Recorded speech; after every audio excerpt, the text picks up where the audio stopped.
ការសង្កេតដំណើរការរាប់សន្លឹកឆ្នោតជាធម្មតានៅម៉ោង 3 រសៀលការិយាល័យបោះឆ្នោតត្រូវបិទឲ្យហើយប្រែក្លាយជាការិយាល័យរាប់សន្លឹកឆ្នោតដើម្បីសង្កេតដំណើរការរាប់សន្លឹកឆ្នោតអ្នកសង្កេតការត្រូវឈរសង្កេតនៅទីតាំងសង្កេតតាមគំនូសប្លង់របស់កជប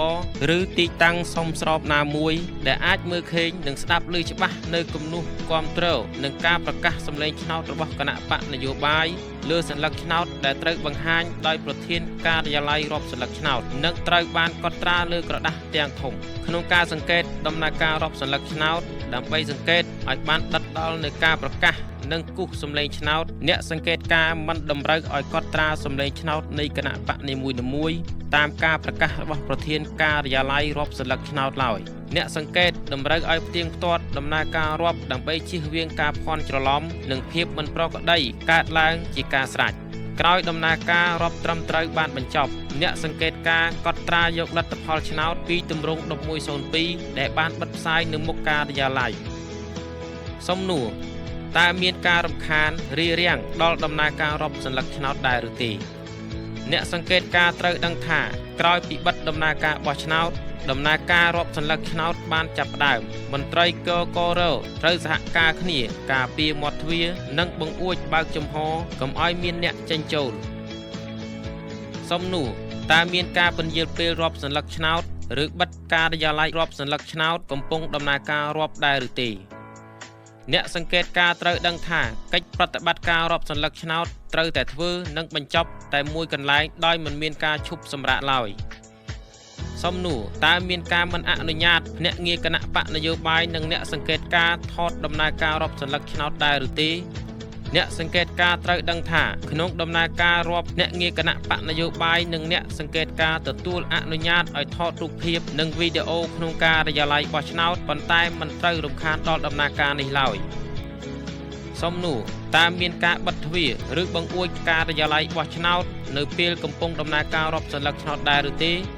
អ្នកសង្កេតការត្រូវដឹងថាការិយាល័យរាប់សន្លឹកឆ្នោតគួរត្រូវបើកទ្វារឬបង្អួចនៅពេលដំណើរការនៃការរាប់សន្លឹកឆ្នោតដើម្បីទុកលទ្ធភាពឲ្យអ្នកបោះឆ្នោតអាចពិនិត្យមើលខាងក្រៅនិងមានពន្លឺគ្រប់គ្រាន់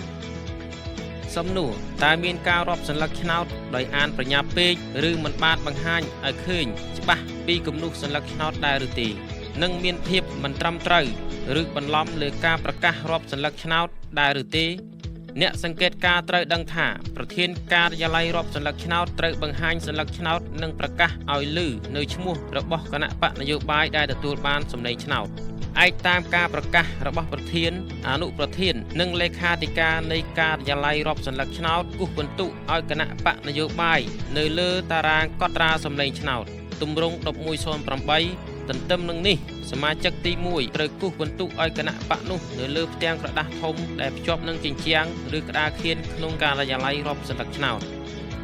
សំណួរតើមានករណីប្រធានកករកំណត់សន្លឹកឆ្នោតបានការឬមិនបានការដោយមិនអនុញ្ញាតឲ្យមានការពិនិត្យពីភ្នាក់ងារគណៈបកនយោបាយឬនឹងអ្នកសង្កេតការដែរឬទេអ្នកសង្កេតការត្រូវដឹងថាក្នុងការផ្ទៀងផ្ទាត់សុពលភាពសន្លឹកឆ្នោតបានការឬមិនបានការប្រធានការិយាល័យរាប់សន្លឹកឆ្នោតត្រូវលើកបង្ហាញឲ្យភ្នាក់ងារគណៈបកនយោបាយនិងអ្នកសង្កេតការបានមើលឃើញច្បាស់បើមានការជំទាស់ចំពោះសន្លឹកឆ្នោតសុពលភាពនៃសន្លឹកឆ្នោតដែលត្រូវបានជំទាស់នោះនឹងត្រូវពិនិត្យផ្ទៀងផ្ទាត់និងសម្រេចសារជាថ្មីម្ដងទៀតក្នុងដំណើរការផ្ទៀងផ្ទាត់សារជាថ្មីភ្នាក់ងារគណៈបកនយោបាយនិងអ្នកសង្កេតការអាចចោទសួរអំពីហេតុផលនៃការសម្រេចនោះសំណួរតើមានភាពខុសគ្នារវាងសន្លឹកឆ្នោតក្នុងហិបឆ្នោតដែលបានរាប់ឃើញនិងចំនួនអ្នកបោះឆ្នោតដែលបានបោះឆ្នោតដែរឬទេអ្នកសង្កេតការត្រូវដឹងថាចំនួនសន្លឹកឆ្នោតនៅក្នុងហិបត្រូវមានចំនួនស្មើនឹងចំនួនអ្នកបោះឆ្នោតដែលបានបោះឆ្នោតប្រសិនបើចំនួននេះខុសគ្នាលេខាធិការត្រូវកត់ត្រាតួលេខភាពខុសគ្នានោះក្នុងកំណត់ហេតុនៃការរាប់សន្លឹកឆ្នោតសំណួរតើមានករណីមិនផ្ដល់នៅកំណត់ហេតុនៃការរាប់សន្លឹកឆ្នោតទម្រង់1102ដល់ភ្នាក់ងារគណៈបកនយោបាយឬមិនបិទផ្សាយកំណត់ហេតុនេះនៅមុខការិយាល័យដែរឬទេអ្នកសង្កេតការត្រូវដឹងថាក្រោយពីរាប់សន្លឹកឆ្នោតបានបញ្ចប់ប្រធានការិយាល័យរាប់សន្លឹកឆ្នោតត្រូវចាត់លេខាធិការអនុប្រធានសមាជិកទី1បំពេញកំណត់ហេតុ នៃការរាប់សន្លឹកឆ្នោតទម្រង់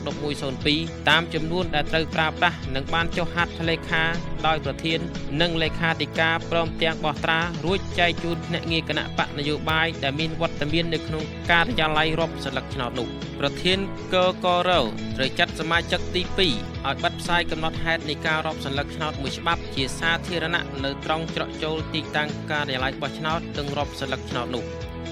សំណួរតើមានការជំទាស់និងការមិនយល់ព្រមលើការផ្ទៀងផ្ទាត់សន្លឹកឆ្នោតការរាប់សន្លឹកឆ្នោតនិងការដោះស្រាយឬការមិនចុះហត្ថលេខាលើកំណត់ហេតុនៃការរាប់សន្លឹកឆ្នោតទម្រង់1102ដែរឬទេអ្នកសង្កេតការត្រូវដឹងថាភ្នាក់ងារគណៈបកនយោបាយមានសិទ្ធិជំទាស់និងស្នើសុំកត់ត្រាលើខ្លឹមសារនិងហេតុផលនៃការជំទាស់ក្នុងកំណត់នៃការរាប់សន្លឹកឆ្នោតដោយមានចុះហត្ថលេខារបស់ខ្លួនផងក្នុងកំណត់នោះផងការជំទាស់នេះមិនអាចរារាំងដល់ដំណើរការរាប់សន្លឹកឆ្នោតឡើយហើយប្រធានការិយាល័យរាប់សន្លឹកឆ្នោតត្រូវផ្ដល់ទម្រង់ពាក្យបណ្ដឹង1202ចំនួន3ច្បាប់ជូនភ្នាក់ងារគណៈបកនយោបាយតាមការស្នើសុំសម្រាប់បំពេញពាក្យបណ្ដឹងទៅកខសសំណួរតើមានករណីប្រធានការិយាល័យតម្រូវឲ្យភ្នាក់ងារគណៈបកនយោបាយចុះហត្ថលេខាលើកំណត់នៃការរាប់សន្លឹកឆ្នោតទម្រង់1102មុនដំណើរការរាប់សន្លឹកឆ្នោតឬនឹងមុនបញ្ចប់ការរាប់សន្លឹកឆ្នោតដែរឬទេអ្នកសង្កេតការត្រូវដឹងថាកំណត់ទម្រង់1102គឺជាកំណត់ហេតុអំពីលទ្ធផលនៃការរាប់សន្លឹកឆ្នោតដែលបង្ហាញអំពីលទ្ធផលសម្លេងឆ្នោតដែលគណៈបកនយោបាយទទួលបានភ្នាក់ងារគណៈបកនយោបាយដែលចូលរួមសង្កេតការរាប់សន្លឹកឆ្នោតអាចចុះហត្ថលេខាលើកំណត់ហេតុនេះបានប៉ុន្តែការចុះហត្ថលេខានេះត្រូវធ្វើឡើងក្រោយបញ្ចប់ដំណើរការរាប់សន្លឹកឆ្នោតផលិតដោយ